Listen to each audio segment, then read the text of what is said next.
spent the last I can't believe it.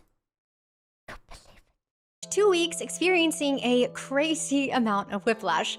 I went from not paying attention to negative journalist reviews for Crimson Desert to Whiplash. getting a little concerned when initial player reviews started sounding Are people still into Crimson Desert? Let me check. Crimson Desert. Yep. How about Marathon?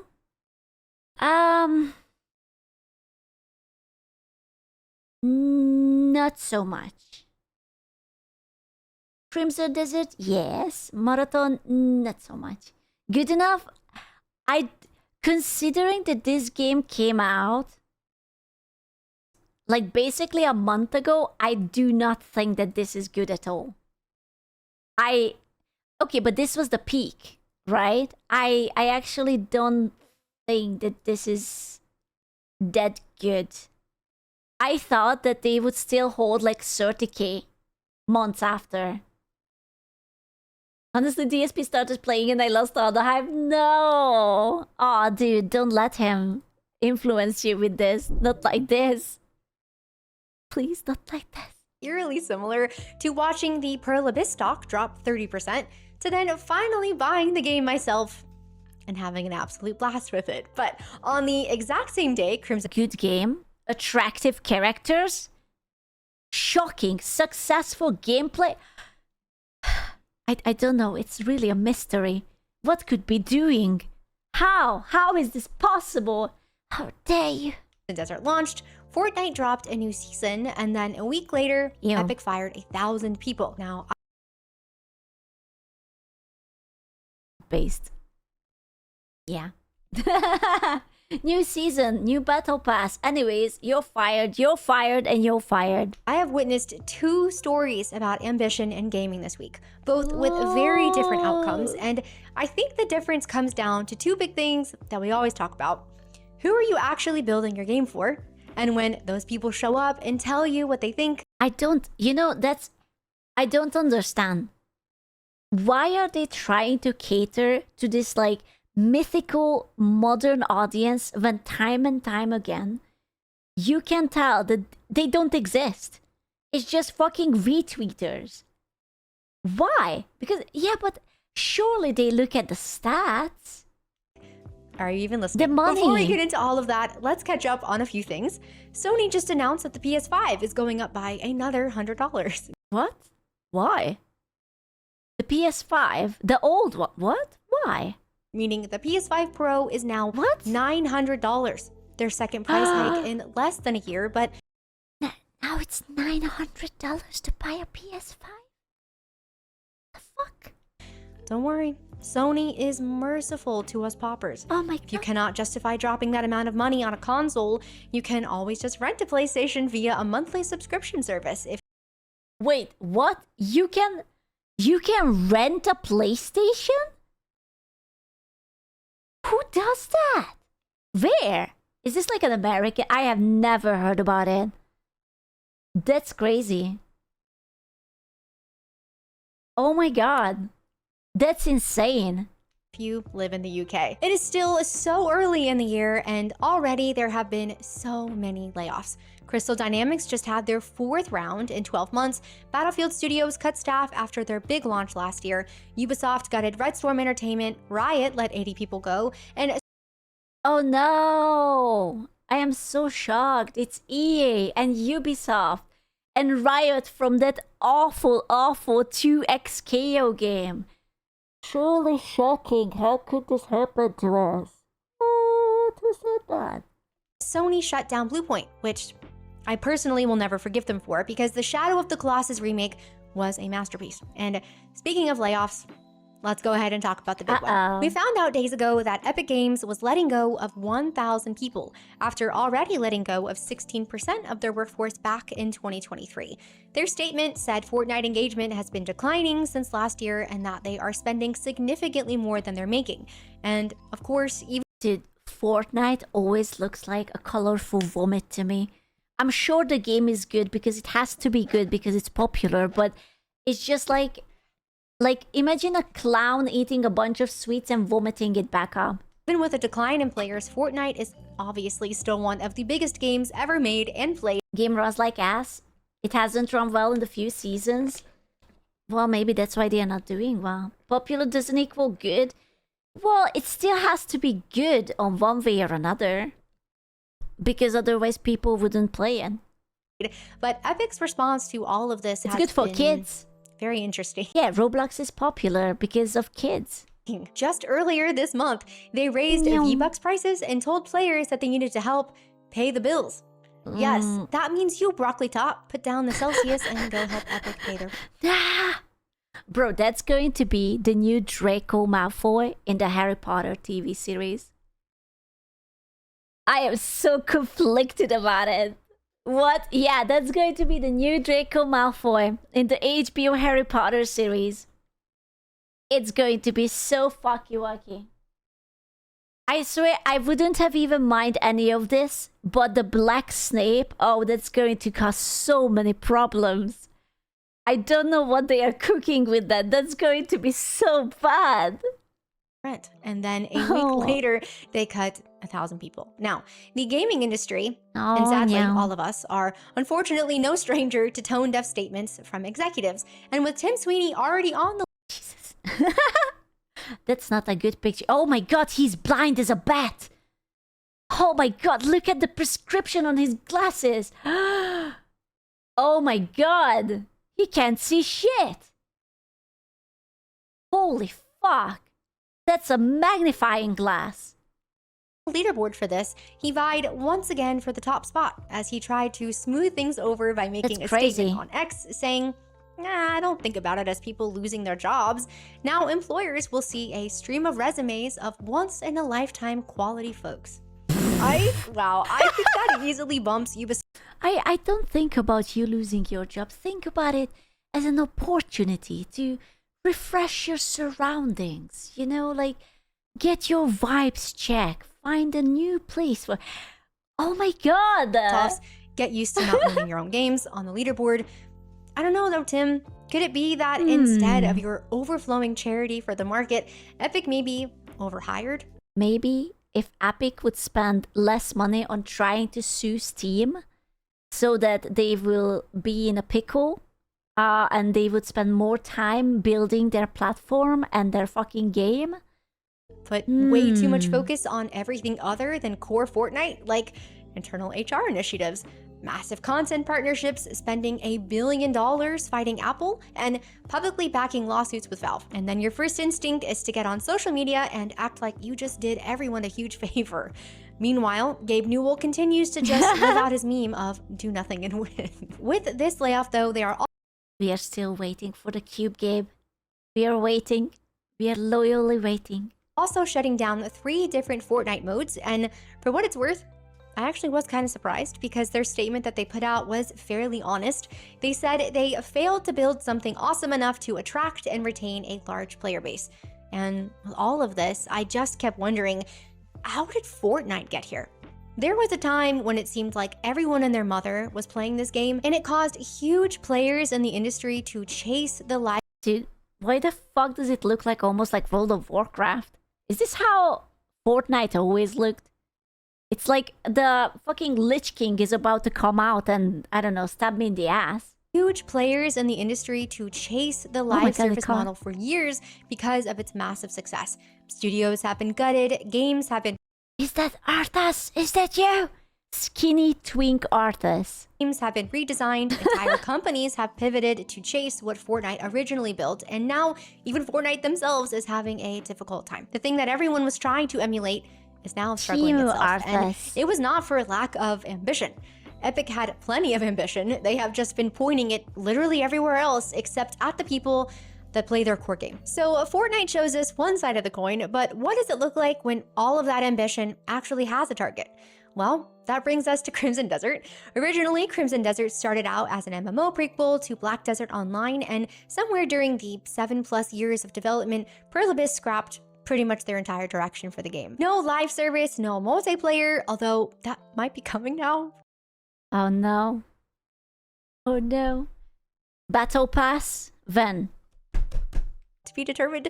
Just one massive single-player Soon. game with all of their ambitious ideas pointed at one thing, It a looks super good. rich and enjoyable single-player experience. And you can feel it when you play. You mean the men are allowed to be man and manly and do heroic shit? The women are feminine and cute and attractive? Truly shocking why this game is popular.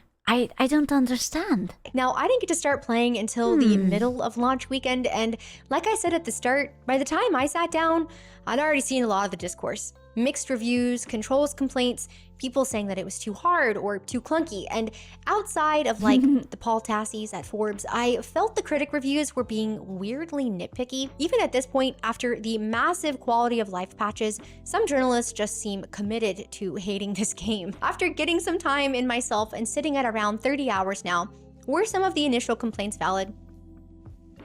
A little bit, yeah. there is a real learning curve. Yeah, but didn't they like fix it? Like they did like a day 2 or a day 3 patch or something? Controls are not always They the basically smoothest, fixed everything. although I do think that argument has been blown out of proportion just a little bit. But I've noticed that Cliff doesn't always grab a ledge when he should. I had a whole lantern quest that fought me for 20 minutes straight because I did not realize that my weapon had to be sheathed in order to pull it out properly. And I am not a puzzle girl, all right? So some of the harder ones have made me feel pretty dumb, and I have accepted my skill issue. But even with all of that, I am still having a blast. If you only listened to the discourse at launch, you would genuinely think that this was some type of cyberpunk all over again, like this game was utterly unplayable, and that was just not the case.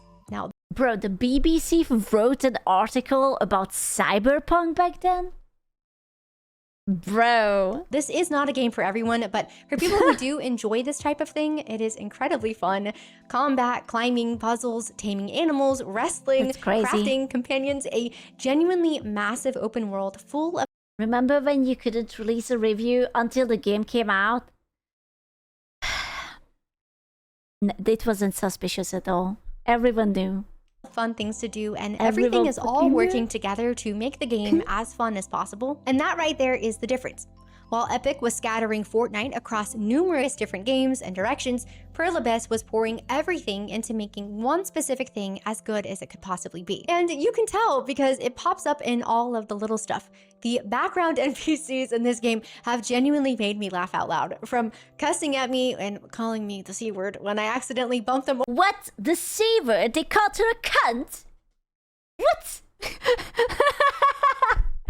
Oh, look at her, this stupid cunt. Over to an old woman randomly hitting on me in the city streets. Oh. The music of the game, I used to Irish dance as a kid, and that one merchant theme makes me yearn for the jig. That stuff is in there because somebody at Pearl Abyss thought it was funny or cool or beautiful and just put it in, because that is what happens when you know your audience and you want to make something that they will love. And at $70, it is understandable people are going to be less patient. Bruh, these games are so pricey. I get it, it's like amazing, but am I the only one who always like clutches her heart a little bit when I hear the price? Oh, it's $70. It's just it's so much.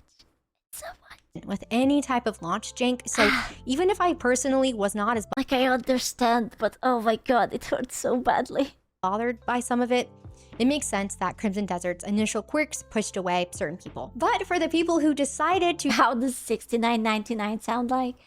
Hot? Yeah. stick with it, this is a game built for them. And Pearl Abyss proved that almost immediately.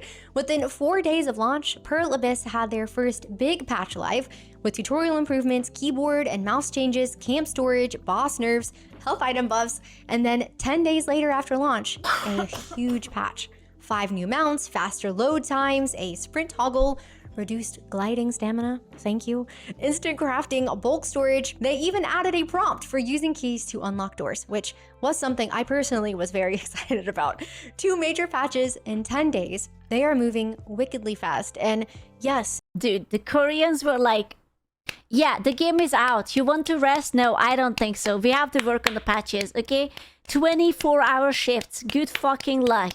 it would have been nice Chop if all chop. of this was just there at launch, and I am glad that people have spoken up, but honestly, it feels really good Listen, I know Pocopia was also expensive. I really fucking hate that too, but also it was a gift, so technically I didn't have to pay for it. To be heard, you know? Like, I genuinely feel like I am a paying customer again. I bought a game, told them what was frustrating, and they fixed it. Thank you. Thank you so much for Pocopia. I am really enjoying it. Thank you. In days, not months, not years, and that is sadly not something that should feel like an anomaly, but after years of, notably Western AAA, studios treating player feedback like an Avengers-level threat instead of just useful and helpful information, it kind of is. That used to be the norm. That, you know, instead of putting out that patch, they could have just called all gamers like bigots and call it a day. I feel like that would have also worked. Cheaper, less work. Used to just be how this worked. Shift the blame. Either the game released polished to a T, or the developers were ready and waiting to accept and act on the players' responses. And the fact that this feels so rare now says way more about the industry than it does about Pearl Abyss. We paid for this game, we showed up, and Pearl Abyss is treating us like that actually means something and is important. Aww. Like we are people who bought their game and deserve to have a good experience. We're not a problem to manage or a community to pacify or just a revenue stream to optimize, just their customers who they want to make happy. And the reason that they could move that fast is actually the whole point. They were laser focused on their game and their audience, so when players showed up, there is female. Wait. Female behind me, I'm cocking her. With feedback, there was nothing else competing for that attention. And instead of getting defensive about it, blaming their audience, lashing out over the critical reviews, they just listened. They went down the list of complaints and started fixing things and actually thanked people for the feedback instead of getting weird about it. Most studios would have put out some type of big roadmap and asked everyone to just be patient.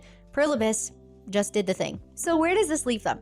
Do you remember the 2-year roadmap? Do you remember? Fuck, I forgot. What was the game that lasted only a month? I already forgot. Yeah, fucking High Guard. 2-year roadmap. I already moved on. I forgot it. I forgot. I'm so sorry. 2 million copies sold in 5 days. Steam reviews going from mixed rating on launch night to very positive. And Sunday morning, a week and a half after launch, Crimson Desert just hit 276,000 concurrent players on Steam. A new all-time peak. Most single-player games start to lose their concurrent players. Dude, if I would be Marathon, I would be so mad. I guarantee you they were expecting sort of this. And now they are scratching the lower half of 20k. Like they were at 18k. I guarantee you in a next month, they are going to be down at least to 10. In the first week. Unless they put like a big fucking update out with something else to do. Crimson Desert is gaining them. When looking at both studios, Epic and Pearl Abyss, it is clear that both of them have ambition. But everything Pearl Abyss has done is to make their game more enjoyable for the people playing it, and everything Epic has been doing for the past few years or more is to... I'm honestly not even sure. But the bottom line is that Pearl Abyss is focused on us, the players.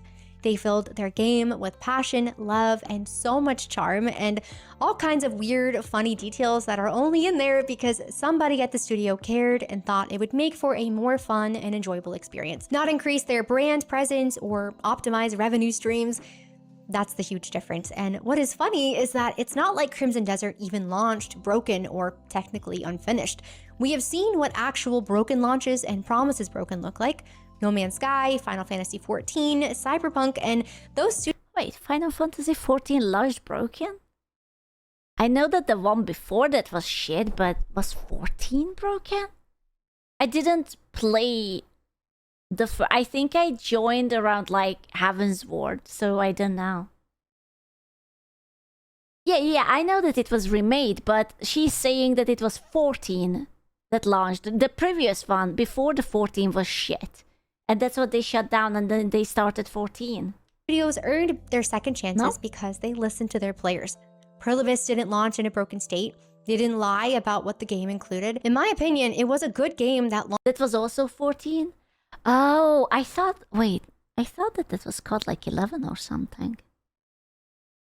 I didn't know that that was also 14. Launched with some rough edges, and instead of shaking their fist at players and accepting critics' reviews, they just started making improvements because their players told them what they wanted, and they were smart enough to actually listen. Now, I've said this before, but do you like the game you're making? And do you like who you're making it for? Because when you like your audience, they are No, because boys are playing games and boys are icky. Ew. not your enemy, and listening to them isn't a chore. The right thing to do usually is pretty obvious. Ambition is cheap. Any studio can have ambition, but ambition only means something when you aim it at the correct target, the people who will actually show up for you. Perlibis had a stupid amount of ambition and a very clear picture of exactly who it was all for, quirks and all, and that's why 3 million people bought it, and that's why the reviews flipped, and that's why a 30% stock crash turned into recovery in under 2 weeks. And if you're Epic, if you are the company that built Fortnite, a game that genuinely changed the industry, and not for the better. It did change, but not for the better. We have to say it here. you can't even remember who you built it for, that is not a layoffs or a V-Bucks problem. It is a who is this even for anymore problem. And I swear to God, I don't know much about Fortnite, but I don't remember every game adding battle passes before Fortnite. I feel like that the companies looked at it and they were like, ooh, look at that. V-Bucks and battle pass? Yeah, let's just put it in. Every single thing has it now. And sadly, your audience figured that out long before you did. If you made it to the end of this video, thank you so much for watching. I would love to know your thoughts on everything. Are you playing Crimson Desert? If so, what do you think? And Perlibis, if you are... Can you only play as this boy? I always see this boy on the videos. Can you like not make your characters? Is it like you start as a whatever character and then you just go? are somehow listening, well... 3 characters. Because you literally just added the key prompt I was about to ask you for. Please allow me to skip NPC dialogue and cutscenes, and my life is yours. Thanks again for being here, and I'll see you in the next one. Okay, but oh... God, that screenshot will always get me. It's,